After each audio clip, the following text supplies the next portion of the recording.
Okay,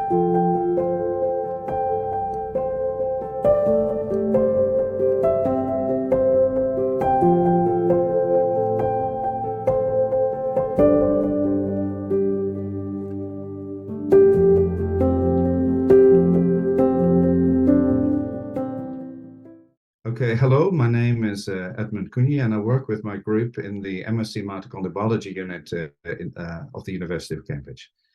So cytokine deficiency is caused by the absence and malfunction of a transport protein called cytokine. So cytokine is really important in the energy generation for the human body, but also for the breakdown of amino acids. In my group, we try to understand how cytokine works as a molecular machine and what goes wrong when disease mutations make cytokine malfunction. We're also interested to understand what impact cytokine deficiency has on human cells and therefore on the human body. So cytokine deficiency is a very complex disease, and we need to understand much better what goes wrong in different patients as they experience a huge variety of different symptoms. Some patients may barely notice they have the disease, where others are severely affected. So we need to understand why this is so, as we might be able to find the mechanisms by which some cope better with the disease, and we can learn from these mechanisms in order to help others. We also need to tailor our approach to different patients, and for some it might be possible to just help them by managing their diets, but in other cases one might need to replace cytokine altogether by gene therapy. It's a big task, but we are making good progress. Thank you. All right, I'm Joe Bauer. I'm at the University of Pennsylvania in Philadelphia, Pennsylvania. And my lab does metabolism and aging work in rodent models. And so we have a major focus on nicotinamide adenine dinucleotide, which is NAD, and a growing interest in how that might relate to citrin deficiency. So the project that we're now getting involved in and very excited to get started up is looking at the mice that are double knockouts for citrin and glycerol 3-phosphate dehydrogenase, which sort of mimic some aspects of the human condition and develop the same sort of episodes of hyperammonemia that you see in human patients. And so we really want to use this model to get into the metabolism and understand what can be done to prevent those episodes. And it turns out that the actual function of citrin to get aspartate out of the mitochondria is both linked to the urea cycle, which is sort of the obvious effect that people see in the human patients, but also linked to the system that regenerates NAD inside the cells. And so we're really excited about the possibility of sort of rescuing the NAD side of that, which can be addressed potentially with supplements and seeing what the implications of that are for the disease course. I guess the message that I would like to send to the citrin deficient patients and families is that we're very early in understanding the real metabolic implications of this disease. We're just beginning to really know at the molecular level exactly what is going on. And so I think this is a really important time to be very hopeful. There's great reasons to expect at this point that we will make substantial progress and really can improve the outlook in this condition. はい、皆さん、こんにちは。私は矢崎正秀と言います。日本の、松本市にある信州大学というところで、理事をしています。私、これまでシトリン欠損症の患者さんを、大体20名ぐらい現在見ておりまして、その中には、肝移植された方とか治療されている方もいますし、現在治療なしで見ている方もいます。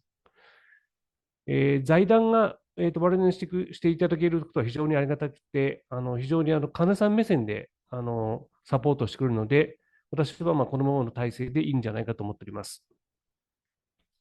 現在ですね、ローラというですね、新しいアミノ酸製剤による治療法の臨床研究を行っております。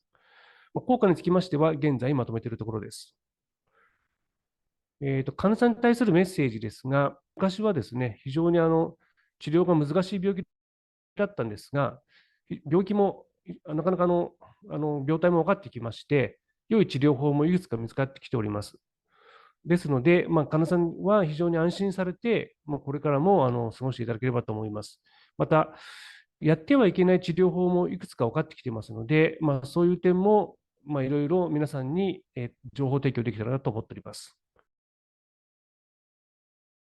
Good morning. My name is Nicola Longo. I'm a physician. I work in Salt Lake City, Utah, in the United States, at the University of Utah. I work with many metabolic disorders, including citrine deficiency.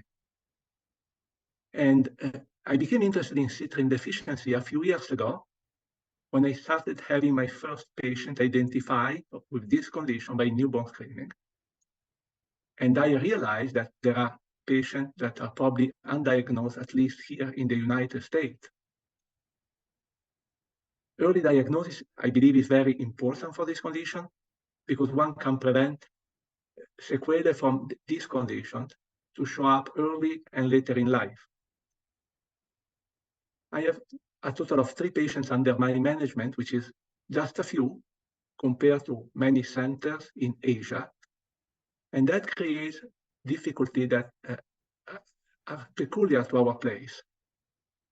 It is much easier to identify patients who have citrine deficiency where the disease is more prevalent. In the United States, it is still a major problem. Physicians, including metabolic physicians, do not know about this condition, do not know how to diagnose it, and do not know how to treat it.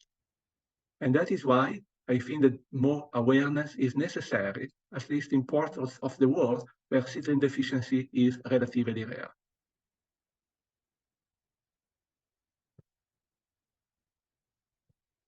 We are very fortunate to have a foundation that is interested in citrine deficiency. The foundation has put together a good number of physicians and scientists who are trying to elucidate what is the mechanism of the disease, to understand the natural history of this condition, to understand way of diagnosis patient early, and with the final goal of developing new therapies for this condition that range from small molecules to RNA and gene therapy. We still do not know if any of these therapy will be effective. But what we know is that if we do not try to develop any of them, no therapy will ever be developed.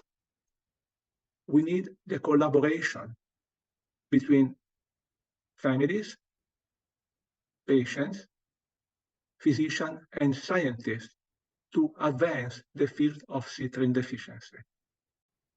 When you are exposed to patients with a rare genetic condition, you become interested in getting their life better. And one way to do it is through research.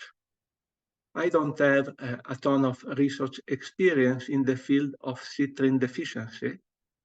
My research covers many other metabolic disorders, but not specifically this one. But what I started doing a couple of things.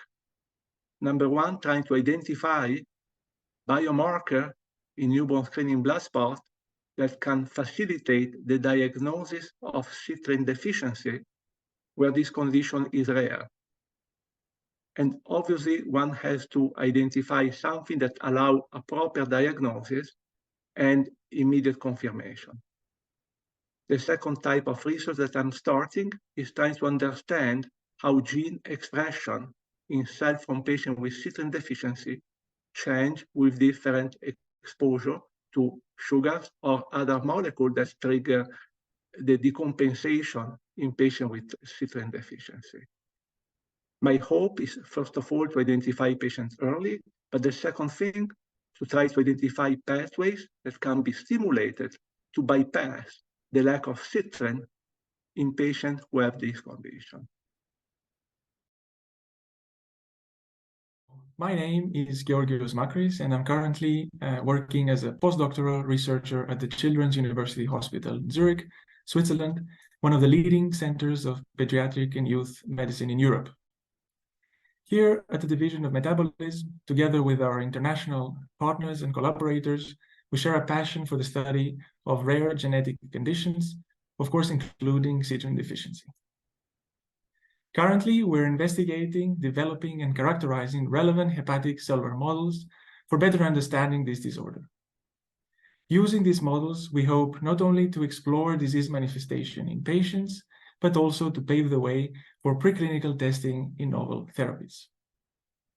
As basic research scientists, we can only promise to work systematically and efficiently for providing a bench-to-bedside therapeutic solution for battling citrine deficiency. Hello, my name is Gabriela Contreras, and I am assistant professor at the Autonomous University of Madrid in Spain, where I work together with Dr. Del Arco and Professor Satrustegui to study the role of aspartate glutamate carriers in metabolism. Our research with the Citrine Foundation was first aimed at citrine replacement with Aralar, which is the brain isoform of the carrier, as an alternative therapy for the patients. However, the elevated endogenous levels of RLR in mouse liver as compared to human makes it difficult to test the hypothesis in available models. Therefore, our current project is to knock down RLR specifically in the mouse liver to generate a model closer to the human situation. We expect this model to be more advantageous for the study of the basis of the pathology and help finding a cure or at least improving treatments or testing alternative therapies for citrine deficiency. Hello, my name is Yukio Nagasaki. I'm a professor of University of Tsukuba, Japan. I'm working in engineering school of our university. Therefore, I'm not a medical doctor. I'm a material scientist. So we are developing novel concept drug for citrine deficiency. We are focusing on amino acid, which are effective for the citrine deficiency. However, amino acid is a low molecular weight compound, which shows poor efficiency because of rapid metabolism and excretion after administration. Therefore, it is hard to accumulate in liver after administration. We have designed polyamino acid-based nanoparticles. These nanoparticles tend to accumulate in the intestinal mucosa after oral administration, followed by enzymatically cleavage and release amino acid to the bloodstream. Therefore, we achieved continuous supply of corresponding amino acid to the liver, improving the therapeutic efficiency. So we are trying our system to citrine deficiency model mouse now. We hope to develop self-assembled polyamino acid-based nanoparticle pharmaceutical as soon as possible and deliver them to patients to citrine deficient as soon as possible. Thank you very much. My name is Diana Stojanovsky. I am a mitochondrial researcher based at the University of Melbourne in Melbourne, Australia. And I am what you would call a fundamental cell biologist, and I'm interested in how proteins like citrine, which are mutated in citrine deficiency, reach a special compartment within the cell known as the mitochondria. So the mitochondria are often referred to as the powerhouse of the cell, and that's because they are the location within the cell where, in very basic terms, the food that we eat are converted to energy. And when something goes wrong in the mitochondria, for example, mutation in a protein like citrine, there are often very challenging consequences to the cell as a result of that. And in my lab, we are interested in understanding how perturbations to proteins like citrine result in disease. And when I was alerted to the existence of the Citrine Foundation, I felt that we could contribute to their mission. And the project that we have funded by the foundation looks at some fundamental principles of citrine and how it gets to the mitochondria. So when we think about our engagement with patients, as researchers, this can often be limited, so we don't have that same exposure to patients that, let's say, clinicians do.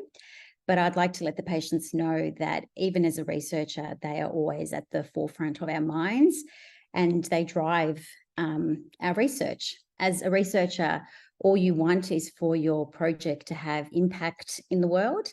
And I hope that in some way we are able to make a contribution to citrulline deficiency and the family and patients that are affected by this disease.